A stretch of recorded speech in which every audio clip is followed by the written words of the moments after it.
मैं एक बारातियों की बस में सवार था। बाराती दुल्हन को बया कर घर को जा रहे थे और मैं भी अपने घर को जाने के लिए उसमें सवार हुआ था। आगे एक चेक पोस्ट पर बस को रोका गया। वो चेक पोस्ट कोई सरकारी नहीं थी, बल्कि रशिया के अफगानिस्तान से जाने के बाद जगह जगह चेक पोस्ट बना दी गई थी। तकरीबन हर कबीले, हर कमांडर ने अपने अपने इलाके में एक अलग रियासत, एक अलग मुल्क बना लिया था। वो रास्ते से गुजरने वाले लोगों से भारी भारी टैक्स लेते और जी चाहता तो लूट भी लेते थे। मैं भी जिन बारातियों की बस में सवार था, उस बस को रोका गया और तमाम बारातियों को लूट लिया गया। यहाँ तक कि वहां पे मौजूद एक वहशी कमांडर को वो दुल्हन भी पसंद आ गई जिसको वो बया कर ले जा रहे थे। कमांडर ने दुल्हन को पकड़ा और घसीट कर बस से नीचे उतार लिया।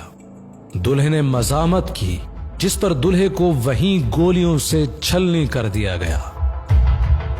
एक कयामत बरपा थी, आसमान फट पड़ा था। ये देखकर मेरे पैरों तले से जमीन निकल चुकी थी और सांसें रुक चुकी थी।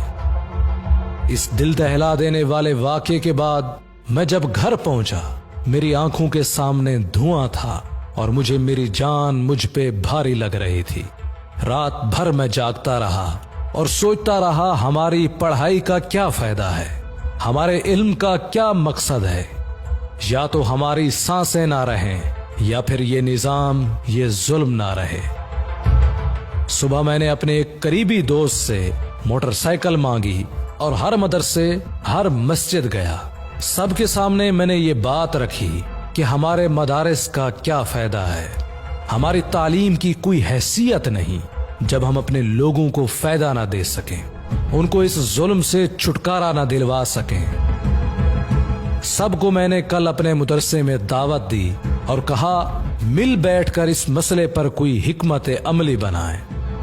आपको ये जानकर हैरानी होगी कि वो तमाम तुलबा, वो तमाम आइम्मा जिनको मैंने दावत दी थी, वो कल का इंतजार न कर सके और रात को ही मेरे मदरसे में जमा हो गए। रात भर हमने इन दर्दनाक हालात पर बात की। सुबह हमें एक और दिल दहला देने वाले वाकये की खबर हुई।